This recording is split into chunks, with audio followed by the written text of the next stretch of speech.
will have it in showing, you shall read it in, what do you call that? A showing of heavenly effect in an earthly active. That's it. I would have said the very same. Here comes the king.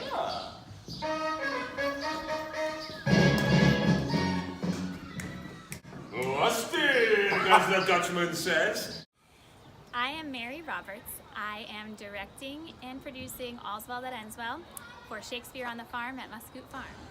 When I first got to Muscoot Farm, I came with a theater background, but I was interested in giving tours for my day job, and I saw the farm had potential for theater, and I asked the Friends of Muscoot if they'd be interested in it, and we had our first performance 2 years ago, and we've been doing about two or more shows every year. So I am Patrick Browne, and I play the King of France. This is my second time doing Shakespeare, and it takes some courage to do it. Finding words in Shakespeare's text that you can punch up so the audience can follow what's going on. I was counting. I don't have iambic pentameter. The king gets one extra syllable. I guess because I'm king, yeah. Thou didst love her, strike some score away from the great Comte. But love that comes too late, like a remorseful pardon slowly carried to the great sender, turns a sour offense. My name is Kayla Pereira, and I'm playing Diana. And Diana is the young Florentine woman that Bertram seduces after he marries Helena.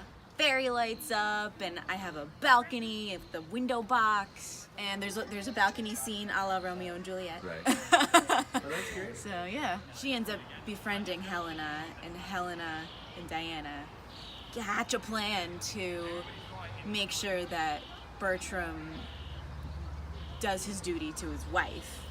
I think in this play, Shakespeare had the female characters running the show more often than the male character. We've been calling it women of action. So they take things into their own hands. And when I decided on this play because when I first read it, I hadn't read it before, and I was surprised by some of the things that Shakespeare included in it. And you'll be surprised and hopefully entertained. This is not well. Rash and unbridled boy, to fly the favor of so good a king, to pluck his indignation on thy head by the misprizing of a maid too virtuous for the contempt of empire. Oh. Madam, my lord is gone, forever gone. Think upon patience. I pray you, Sarah, where is my son? I pray you. This area in mid-Westchester, there are people who love Shakespeare. It's not around here. You can go up to Garrison for it or down to the city. But this is an opportunity to have that summer Shakespeare experience. And I also like doing shows that are not always done. So things that you might not already have seen 4 or 5 times. All's Well That Ends Well is running May 31st through June 9th at Muscoot Farm in Somers, and you can get tickets at muscootfarm.org.